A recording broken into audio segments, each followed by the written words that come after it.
পিএলআইডির সমস্যা ছিল না? কেমন আছেন এখন? ওষুধ খেতে এখনো হাঁটতে পারছিনি, জ্বলন থামেনি, পা দিলে মনে হয় যে জানে যে আঘাত লাগে, আর 1 মিনিটও ডান দেখতে পারিনি। 10-20-50 ক্যামেরায় তো দেখলাম আগের দিনের তুলনায় ভালোই আপনি হেঁটে আসতে পারলেন।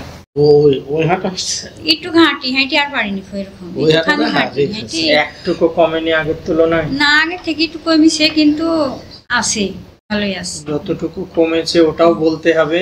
আপনি প্রথমে যেভাবে বললেন ওই অনুযায়ী যদি আমি আগের ওষুধ আবার ওইভাবে দিই, ক্ষতি আমার না আপনার। আমার হয়তো এতটুকু হতে পারে, দুর্নাম করবেন আমার। আপনি একজন দুর্নাম করলে আরো 10 জন রোগী সুনাম করবেন। তাই যেটা হয় ওটা ডাক্তারকে বলতে হয়।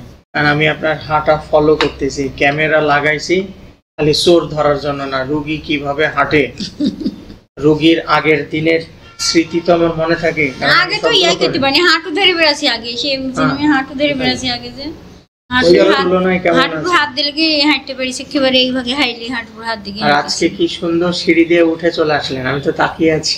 সেটা কি প্রথম ওষুধ দিলেন, খটাস করে উঠে সুগার হয়ে দাঁড়াচ্ছে, ওই প্রথম যে একটা ওষুধ দেয়, পরে 6 মিনিট না 10 মিনিট খানো, আর 10 মিনিট পর 5 মিনিট পর খায় দেখ গায়ের ইয়াটা একটু শক্তি পাইছিল।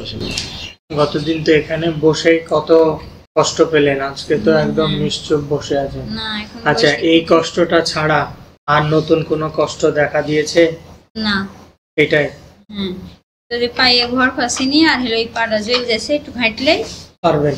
আর পায়ে রেস্টে থাকবেন, কাজকর্ম কম করবেন।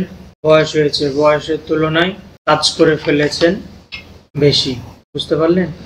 ওষুধের পাশাপাশি রেস্ট যদি না নেন তো ওষুধের কোনো ক্ষমতা নাই আপনাকে ভালো করার। ইনশাআল্লাহ ভালোর দিকে যাবেন আস্তে আস্তে। খুব কাজ নাই তোমার, যে কাজটা ছিল তো